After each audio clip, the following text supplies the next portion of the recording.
الحمد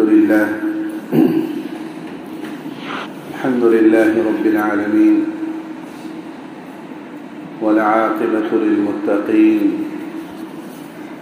والصلاة والسلام على سيد الأنبياء والمرسلين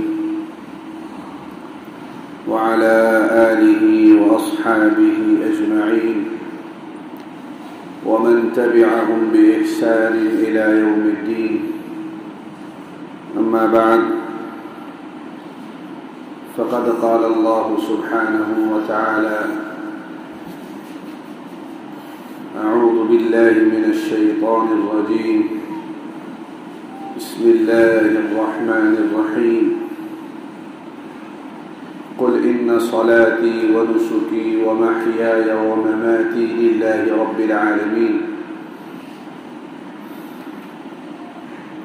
وقال سبحانه وتعالى: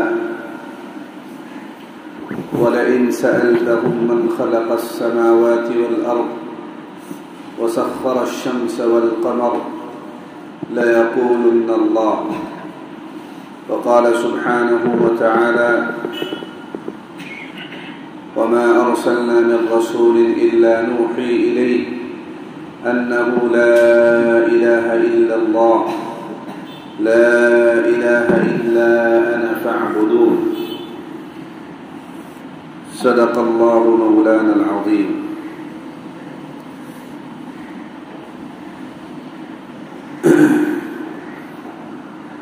کسی شاعر نے کیا خوب کہا ہے: نور خدا ہے کفر کی حرکت پہ خندزن، نور خدا ہے کفر کی حرکت پہ خندزن، پھونکوں سے یہ چراغ بجھایا نہ جائے. میرے محترم بزرگوں اور عزیز دینی بھائیوں، جب سے یہ دنیا اور جب سے یہ کائنات بنی ہے، اس وقت سے لے کر آج تک اس کائنات کو بنانے والا، چلانے والا، سنبھالنے والا، کنٹرول کرنے والا صرف اور صرف ایک ہی ہے، جس کو ساری انسانیت پوجتی ہے، جس کی ساری انسانیت عبادت کرتی ہے، جس کو ساری انسانیت اپنا خدا سمجھتی ہے. وہ ایک ہی ذات ہے، اور اس ذات کا نام بڑا خوبصورت ہے، اور وہ ذات ہے جس کا نام ہے اللہ. اللہ ہی اس کائنات کے حقیقی مالک ہیں، اللہ ہی اس کائنات کو بنانے والے ہیں، اللہ ہی اس کائنات کو چلا رہے ہیں، اللہ ہی اس کائنات کے اندر تبدیلی پیدا کر رہے ہیں. کائنات میں بسنے والی ساری مخلوق کو روزی اللہ ہی پہنچا رہے ہیں، اور ساری دنیا کے سارے نقشے اللہ کے قبضے اور قدرت میں ہیں. ساری دنیا کے سارے خزانے یہ اللہ ہی کے پاس ہیں. وعنده مفاتح الغیب لا يعلمها الا الله وان من شيء الا عندنا خزائنه وما ننزله الا بقدر معلوم. سارے خزانے اسی کے قبضے اور قدرت. اس کا یقین ہر انسان کو کرنا ہے، اور اس یقین پر ہر انسان کو باقی رہنا ہے اگر وہ دنیا اور آخرت کی کامیابی چاہتا ہے.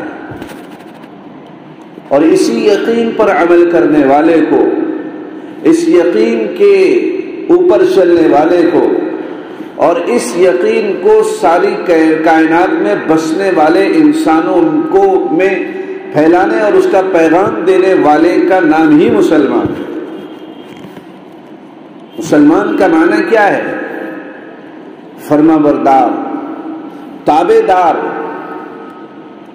اطاعت گزار، جو ہر وقت اپنے پیدا کرنے والے کی عبادت میں، اس کی تلاش میں، اس کو جستجو میں، اس کو راضی کرنے میں اور اس کی مرضیات کے مطابق زندگی گزارنے میں اپنے اوقات کو لگاتا رہتا ہے اور اسی میں اپنی کامیابی کو سمجھتا ہے. تو اللہ ہی اس نظام کو چلانے والے، اللہ ہی ہمارے آپ کے اور دنیا میں دھرتی میں بسنے والے سارے انسانوں کے رب ہے. چاہے وہ مسلمان ہوں، چاہے وہ کرسچن ہوں، چاہے وہ سکھ ہوں، چاہے وہ بدھسٹ ہوں، چاہے وہ ہندو ہوں، چاہے وہ کسی بھی ذات پات مذہب دھرم جماعت تعلق کسی سے بھی تعلق رکھیں، سب کو پیدا کرنے والا اللہ ہے.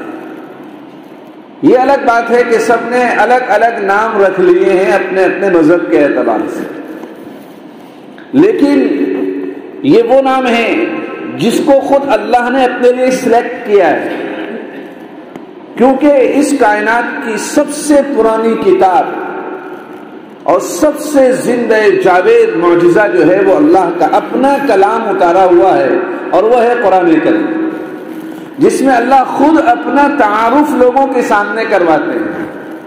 اللہ اپنی پہچان لوگوں کو کروا رہے ہیں، اور جس میں اللہ تعالیٰ نے اپنا نام خود رکھا ہے، اور ایسا خوبصورت اور ایسا پاکیزہ نام رکھا ہے جو اپنی ذات میں اپنے وجود میں کسی کا محتاج نہیں ہے. اللہ وہ ہوتا ہے جو ذرہ برابر بھی کسی کا محتاج نہ ہو، وہ بے نیاز ہوتا ہے، اسے کسی کی ضرورت نہیں ہوتی.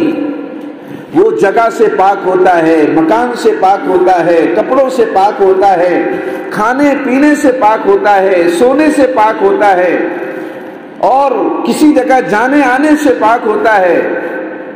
اس کا کوئی شریک نہیں، اس کا کوئی ساجی نہیں، اس کا کوئی پارٹنر نہیں، اسے کسی چیز کی ضرورت نہیں. اس ذات کا نام اللہ ہے، اس ذات کا نام خالق اور مالک اور رازق ہے. وہی ہمارا رب ہے، وہی پالنہار ہے، وہی پالنے والا ہے، وہی کرنے والا ہے. اسی سے ہم سب کا یقین جڑا ہوا ہے، وہی امیدوں کا مأویٰ ہے، وہی ہمارا ملجا ہے، اور اسی سے امیدیں لگائی جاتی ہیں، اسی سے اپنے کام بنوائے جاتے ہیں، اسی سے اپنے تعلق قائم کیے جاتے ہیں، اسی کو اپنا سب کچھ مانا جاتا ہے. اسی کا نام اللہ ہے، اور وہ ساری چیزوں کا مالک ہے. عزت کا مالک وہ ہے، ذلت کا مالک وہ ہے، روزی دینے کا مالک وہ ہے، لینے کا مالک وہ ہے، بیماری دینے کا مالک وہ ہے، شفا اس کے خزانے میں ہے، کامیابی اور ناکامی اس کے خزانے میں ہے، نفع اور نقصان اس کے پاس ہے. ساری دنیا کے سارے نقشے اس کے ہاتھ میں ہیں، اور وہی خالق ہے، وہی مالک ہے، وہی رازق ہے، وہی اللہ ہے. کاش کہ یہ بات دنیا میں بسنے والے سارے انسانوں کو سمجھ میں آ جائے، اور سب اپنی اس پیشانی کو اسی کے سامنے جھکانے والے بن جائیں، اور وہ اللہ ہم سے راضی ہو کر ہماری دنیا اور آخرت کے بنانے کے فیصلے فرما دے. عجیب بات ہے، دنیا والوں کی اپنی ایک سوچ ہے، انہوں نے اپنا ایک نظام خود اپنے ہاتھوں سے گڑا ہے، اور خود اپنے خدا کو اپنے ہاتھوں سے بنایا ہے. جس کو جو سمجھ میں آیا، جس سے کچھ ہوتا ہوا دیکھا، کرتا ہوا دیکھا، اس نے اسے خدا بنا لیا. یہ کیا بات ہے؟ کسی نے پتھر کو خدا بنایا ہے، کسی نے سورج کو خدا بنایا ہے، کسی نے چاند کو خدا بنایا ہے، کسی نے پیڑ پودوں درختوں کو خدا بنایا ہے، کسی نے پانی کو خدا بنایا ہے. اپنے ہاتھوں سے لوگ خدا بناتے ہیں اور پھر اس کی عبادت کرتے ہیں اور پھر اس کو پوچھتے ہیں. لوگوں کی عقل ماری گئی ہے. ارے کیا خدا کوئی اپنے ہاتھوں سے بنا سکتا ہے؟ حضرت ابراہیم علیہ السلام جس گھرانے میں پیدا ہوئے، ان کے باپ یا چاچا خود خدا کو بنانے والے تھے، اپنے ہاتھوں سے بنا کر مارکیٹ میں بیچتے تھے. بڑا کاروبار تھا ان کا خدا کو بنانے کا. کیا خدا کو بھی بیچا جا سکتا ہے؟ کیا خدا ایسی چیز ہے کہ اس کو خریدا جا سکتا ہے؟ بزرگوں اور دوستوں، لوگوں نے اپنے اپنے خدا الگ بنا رکھے ہیں، اور پھر لوگوں کے دماغ میں یہ بات ہے کہ خدا بھی کسی جگہ پیدا ہوتا ہے، خدا کی بھی کوئی جگہ ہے، اور اس جگہ کے لیے جھگڑے ہوتے ہیں، مقدمات دائر کیے جاتے ہیں، کورٹ کچہریوں میں فیصلے ہوتے ہیں کہ بھئی یہ جو ہے خدا کی جگہ ہے، یہاں خدا پیدا ہوئے تھے، یہاں ان کو مٹھانا ہے، یہاں وہ کرنا ہے۔ ہمارا خدا ایسا نہیں ہے، بلکہ ہمارا نہیں، ساری دنیا میں بسنے والے انسانوں کا خدا ایسا ہی نہیں۔ ارے وہ تو ساری چیزوں سے پاک ہے، جس کے ہاتھ میں ساری چیزوں کے خزانے موجود ہیں، وہ اللہ جس نے اپنے پیغمبروں کو اسی لیے بھیجا ہے کائنات میں، وَمَا أَرْسَلْنَا مِن رَّسُولٍ إِلَّا نُوحِي إِلَيْهِ أَنَّهُ لَا إِلَٰهَ إِلَّا أَنَا فَاعْبُدُونِ۔ جتنے پیغمبر آئے ہیں سارے پیغمبروں کے پاس یہی حکم بھیجا گیا، ان کے واسطے پوری انسانیت تک یہی پیغام پہنچایا گیا کہ خبردار، اس کائنات کا مالک، اس کائنات کو پیدا کرنے والا، اس کائنات کو چلانے والا، اور اس کائنات میں اس کائنات کی تمام چیزوں کی پرورش کرنے والا ایک ہی ہے، لا الہ الا انا فاعبدون۔ اسی کی عبادت کی جائے، اسی کی پرستش کی جائے۔ اسی لیے سب سے زیادہ اللہ نے قرآن میں جس مضمون کو نقل کیا ہے، ہر پارے میں، ہر صفحے میں، ہر رکوع میں، ہر آیت میں جس مضمون کو بیان کیا ہے وہ عقیدہ توحید ہے، اور اس عقیدہ توحید کو سمجھانے کے لیے اور اس پیغام کو ساری انسانیت تک پہنچانے کے لیے 1.25 لاکھ پیغمبروں کو اللہ نے اس کائنات میں بھیجا ہے۔ حضرت آدم علیہ السلام سے لے کر آخری پیغمبر تک سارے کے سارے اسی پیغام کو لے کر اس کائنات میں آئے، اور سب نے اپنی قوم کو یہی سمجھایا ہے، یا قوم اعبدوا اللہ ما لکم من الہ غیرہ، اے اللہ کے بندو، اے اللہ کے بندو، اللہ کے سوا کسی کی عبادت مت کرو، وہی تمہارا خالق اور مالک اور رازق اور وہی معبود حقیقی ہے۔ ساری زندگی اسی میں کھپا دیے، اسی مضمون کو بیان کرنے میں اور اسی پیغام کو امت تک پہنچانے میں۔ ہر نبی نے دن رات، صبح شام، سردی گرمی، سب موقع پر، ہر موسم میں، ہر حال میں یہی پیغام لوگوں تک پہنچایا ہے، تاکہ لوگوں کے ذہن میں، دماغ میں یہ بات بیٹھ جائے کہ ہمارا خالق اللہ ہی ہے، ہمارا معبود اللہ ہی ہے، اور دنیا سے شرک کا خاتمہ ہو جائے۔ آپ تصور کیجئے، سورہ انعام میں اللہ تعالیٰ نے کئی پیغمبروں کا تذکرہ کیا ہے، بڑے بڑے پیغمبر، اور اس کے بعد پیغمبروں کا تذکرہ کرنے کے بعد اللہ فرماتے ہیں وَلَوْ أَشْرَكُوا لَحَبِطَ عَنْهُمْ مَا كَانُوا يَعْمَلُونَ۔ بڑی زبردست تنبیہ ہے اس آیت میں کہ اگر ان لوگوں نے بھی اللہ کے علاوہ کسی اور کو شریک قرار دیا، کن کے بارے میں؟ انبیاء کی جماعت،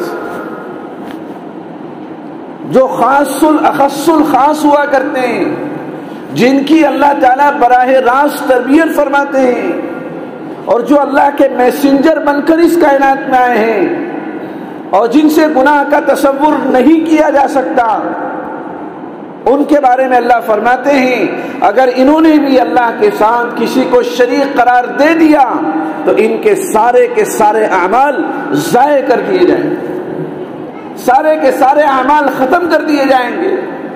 ہم اور آپ کیا ہوتے ہیں؟ اور اس سے بھی بڑھ کر آپ آگے چلیے، سید الانبیاء، امام الانبیاء، سرور کائنات جناب محمد رسول اللہ صلی اللہ علیہ وسلم کے متعلق بھی اللہ تعالیٰ نے یہی فرمایا لَإِنْ أَشْرَكْتَ وَلَا يَحْبِطَنَّ، کہ اگر آپ نے بھی اللہ نہ کرے کسی کے ساتھ کسی کو شریک قرار دے دیا تو پھر آپ کے بھی عمل ضائع کر دیے جائیں۔ انبیاء کی جماعت سے اللہ تبارک و تعالیٰ کے متعلق یہ بات ارشاد فرما رہے ہیں یعنی اللہ کو اپنے ساتھ کسی کو شریک کرنا یہ گوارا نہیں ہے. اسی لیے اعلان کیا ان اللہ لا یغفر ان یشرک به ویغفر ما دون ذلك لمن یشاء ومن یشرک باللہ فقد افترى اثما عظیما.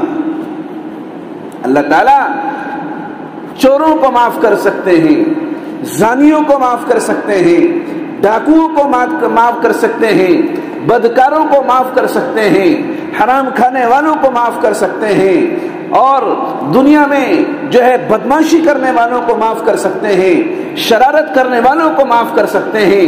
لیکن اللہ تعالیٰ کا اعلان ہے کہ میں کسی ایسے شخص کی بخشش نہیں کر سکتا جو میرے ساتھ کسی کو شریک قرار دیتا. اللہ تعالیٰ شرک کرنے والوں کو کبھی معاف نہیں کریں گے الا یہ کہ وہ توبہ کر کے بدلے. اس سے بڑی کیا بات ہو سکتی ہے کہ آپ نے اپنے چچا ابو طالب جن کی پرورش میں آپ 40 سال تک رہے ہیں، اور جب دنیا سے جانے کا وقت آیا ہے آپ ٹک ٹکی لگائے ہوئے نگاہ سے دیکھ رہے ہیں، اور آپ بارگاہ الہی میں یہ دست بست عرض کر رہے ہیں اور یہ امید لگائے ہوئے ہیں کہ میرے چچا کا مجھ پر اتنا بڑا احسان ہے، 40 سال تک مجھے اپنے بچے کی طرح پالا ہے، میری اپنے بچے کی طرح پرورش کی ہے، میرے دکھ اور غم میں ہر وقت یہ شریک رہے ہیں اور میری کوششوں میں یہ ساتھ رہے ہیں، ہمیشہ میری پیٹھ تھپتھپائی ہیں، ہمیشہ میری کوششوں کو سراہا ہے، ہمیشہ میرے ساتھ کام میں لگے رہے ہیں.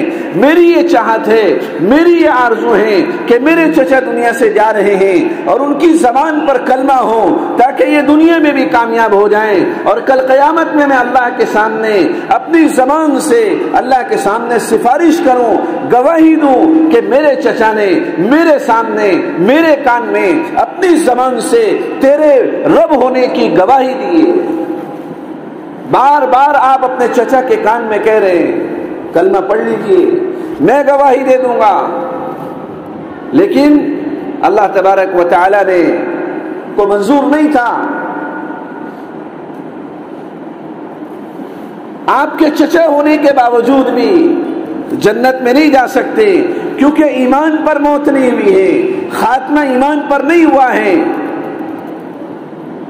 تو اللہ کو شرک پسند نہیں ہے.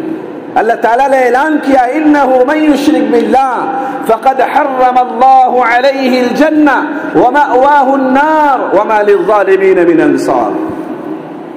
جو شخص بھی شرک کرے گا، اللہ کے ساتھ شریک کرے گا، چاہے وہ کسی کو بھی شریک کرے، اللہ تعالیٰ نے اس پر جنت کو حرام قرار دیا ہے، اور ایسے لوگوں کا ٹھکانہ جہنم ہے، ان کا کوئی مددگار نہیں ہوگا. اللہ تعالیٰ نے اس آیت کو نازل کر کے سارے جو ہے شکوک اور شبہات اور تمام سوچنے کی صلاحیتوں کو ختم کر دیا.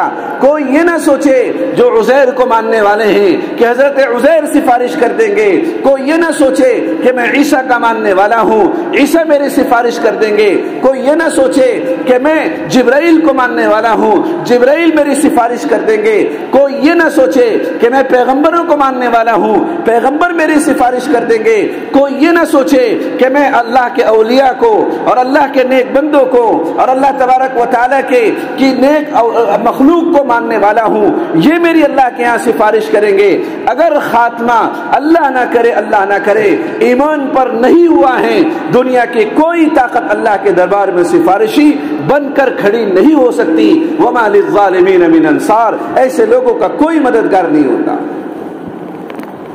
آج پوری دنیا کے مسلمانوں کو شرک کی کھلم کھلا دعوت دی جا رہی ہے. آپ کو معلوم ہونا چاہیے اس ملک کے اندر ایک بڑی تنظیم کے ایک بڑے لیڈر نے کھلم کھلا یہ اعلان کیا ہے کہ ملک کے بسنے والے 20 25 30 کروڑ مسلمان اپنی مسجدوں میں، اپنے مدرسوں میں، اپنی درگاہوں میں، اپنی خانقاہوں میں 11 مرتبہ 15 مرتبہ اس سے زائد مرتبہ جے شری رام کے نعرے لگائیں. کیا مسلمان اس بات کو نہیں سمجھتا، اس بات کا احساس نہیں کر رہا ہے کہ کھلم کھلا مسلمانوں کو شرک کی دعوت دی جا رہی ہے؟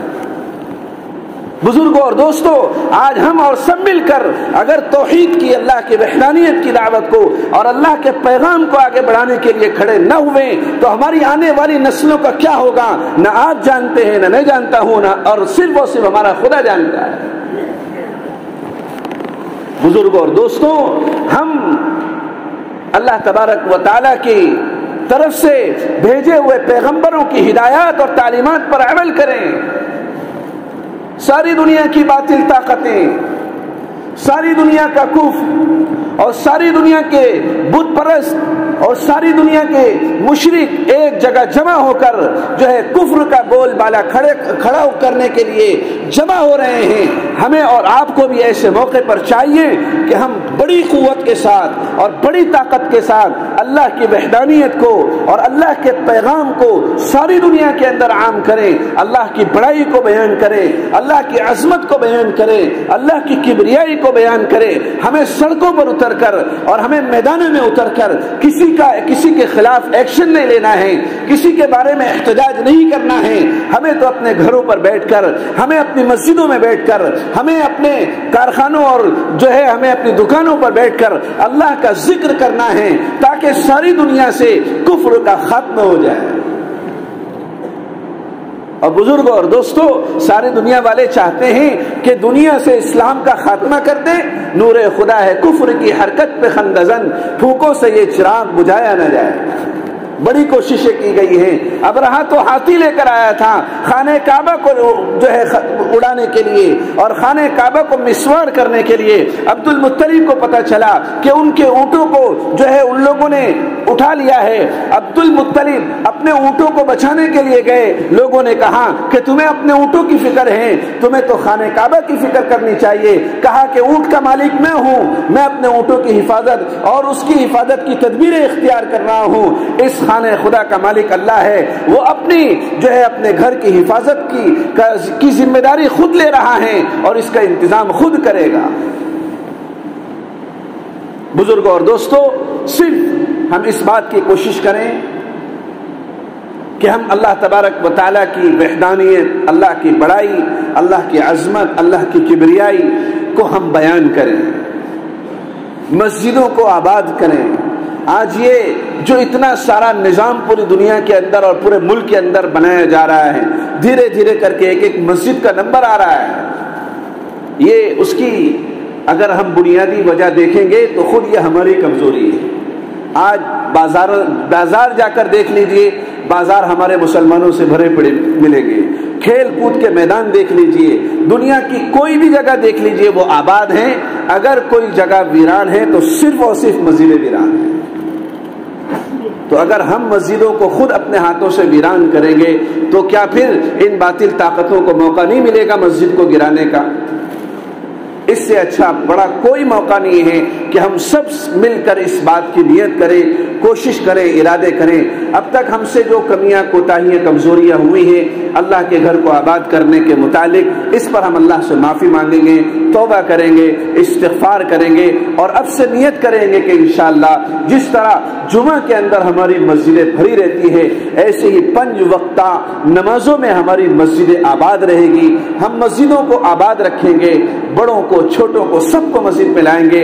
عورتیں گھروں کے اندر رہ کر عبادت کا اہتمام کرے گی۔ اگر اس طریقے سے ہم نے ماحول بنایا تو خود بخود یہ کفر کا ماحول ختم ہوگا اور اللہ تبارک و تعالیٰ کافروں کے دلوں کے اندر خود بخود جو ہے مسلمانوں کی طرف سے رعب ڈال دیں گے اور خود بخود یہ سارا کا سارا نظام جو ان کی طرف سے بنایا جا رہا ہے یہ کافر ہو جائے گا۔ اللہ تبارک و تعالیٰ سے دعا ہے اللہ تعالیٰ ہم تمام کو وحدانیت پر، اللہ کی بڑائی اور کبریائی کرنے پر اللہ تبارک و تعالی ہمیں قائم اور دائم رکھے۔ جب تک اللہ تعالیٰ نے اس دنیا کے اندر ہمیں زندگی عطا فرمائی ہے اسلام پر، توحید پر قائم اور دائم رکھے۔ جب دنیا سے جانے کا وقت آ جائے اللہ تعالیٰ ایمان پر خاتمہ فرمائے۔ وآخر دعوانا الحمد للہ رب العالمین۔